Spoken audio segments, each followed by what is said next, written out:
The movie begins by showing a massive spaceship drifting through space. Inside it, the entire research team and hundreds of passengers are in deep sleep. They are supposed to wake up after 90 years once the ship reaches a new Earth-like planet. Because the journey was so long, the passengers were kept inside special pods called sleeping chambers, designed to protect their bodies and slow down aging. These chambers would only open when the ship reached its destination. As the ship continues traveling, it suddenly encounters a huge cluster of asteroids, massive chunks of rock floating in space. They collide with the spaceship. Luckily, the ship is extremely advanced and strong. When it gets hit, its automatic repair system turns on. Even though the collision causes some internal damage, the ship repairs itself and continues forward. But because of that impact, the light of one passenger's sleeping chamber turns on. The system malfunctions, the chamber breaks open, and the machines disconnect from his body. This passenger is Jim. The ship had already traveled for 30 years, and Jim wakes up from his 30-year deep sleep. He stands up, dizzy at first, but soon becomes normal. He walks to the main hall where passengers were supposed to gather after the journey for a welcome meeting.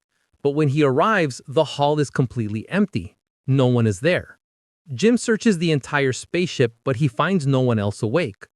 He then tries to reach the control room for help, but the door is locked. It can only be opened with the ID of a crew member or the ship's commander. He checks the ship's location through the system and discovers the truth. The ship is still 90 years away from its destination. That means he woke up 90 years too early, and he will never reach the new planet alive. Shocked and disappointed, Jim wanders around until he spots someone ahead. Thinking it's another human, he rushes forward only to realize it's a humanoid robot. Jim finds a tool and tries to repair his sleeping chamber, hoping to return to sleep, but nothing works. He even tries breaking into the control room with tools, but the door is so strong that it's impossible to open. As time passes, more and more ship systems start malfunctioning. Jim notices, but he ignores these issues and returns to the robot for conversation. He says, "I feel like I'm stuck here forever. No one is coming to help me. I'm going to die alone." The robot responds, "These are human weaknesses. Humans desire what they don't have. You should learn to appreciate what you do have." These words strike Jim deeply, so he starts using everything the ship offers: games, entertainment rooms, gyms, virtual reality, and more. He tries to enjoy life, but loneliness still affects him. One day, he slips and falls near a sleeping chamber. Inside it lies a woman named Aurora. He immediately feels drawn to her. Jim starts watching her old video interviews and slowly becomes emotionally attached to her. Eventually, a dangerous thought enters his mind. Should I wake Aurora up? He knows this is wrong. He fights the temptation for a long time, but loneliness breaks him, and he decides to wake her. He trims his hair, shaves, and prepares himself. Then he goes to Aurora's chamber with his toolbox. He uses a tool to overload her pod with electricity. The chamber malfunctions and opens. Before it opens fully, grabs his tools and runs away, hiding everything so she won't suspect him. Aurora wakes up confused and eventually meets Jim. She asks where everyone else is, because she sees no one. Jim lies and tells her that both of their chambers malfunctioned. Terrified, Aurora checks the sleeping chamber room and realizes Jim is telling the truth. Everyone else is still asleep. She panics, breaks down, and cries. Jim comforts her, telling her they'll figure things out together. The next day, Aurora discovers that her food options are much better because she's a gold-class passenger. When she realizes Jim has been eating the same basic meal for years, she begins giving him food using her gold-class ID. She also tries breaking into the control room, but she fails too. She realizes they are truly trapped. She decides to use her time to complete her book. Jim asks Aurora if there's anything fun to do. Jim shows her the spaceship's entertainment areas, dance rooms, games, simulations. The AI even teaches them to dance. They go on spacewalks, explore the ship, and slowly become friends. One night, they celebrate Aurora's birthday with Jim and the robot. Jim prepares a ring for her, planning to confess his feelings. But while they talk, the robot accidentally reveals the truth. Jim woke Aurora up on purpose. She wasn't malfunctioning. Aurora's world shatters. She cries uncontrollably. The man she trusted the most betrayed her. She becomes furious, stops talking to Jim, and even attacks him one night in rage. She nearly kills him, but stops herself at the last second. The next day, Jim admits his mistake. "Yes, I woke you up. I was alone for a year. I lost my mind. I'm sorry. I had no one." But Aurora refuses to forgive him. Suddenly, the elevator malfunctions while Jim is inside. It stops, trapping him. He forces the doors open and escapes.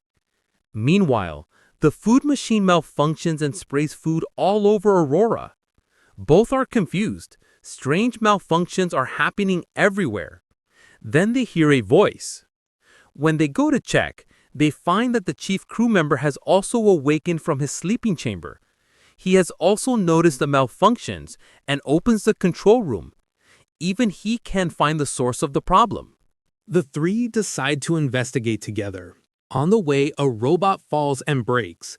The chief says this is the 15th robot that has malfunctioned.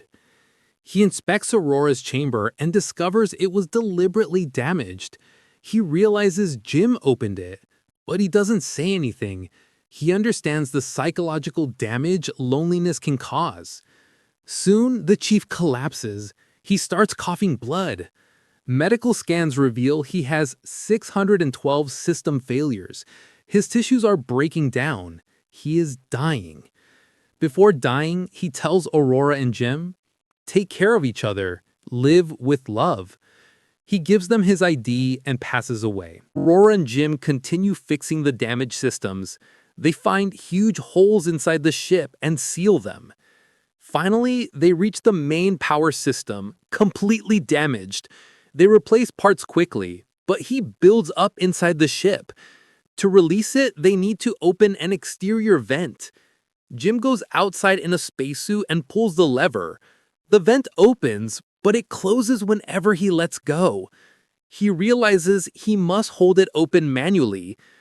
But when the heat releases, it will pass directly through him.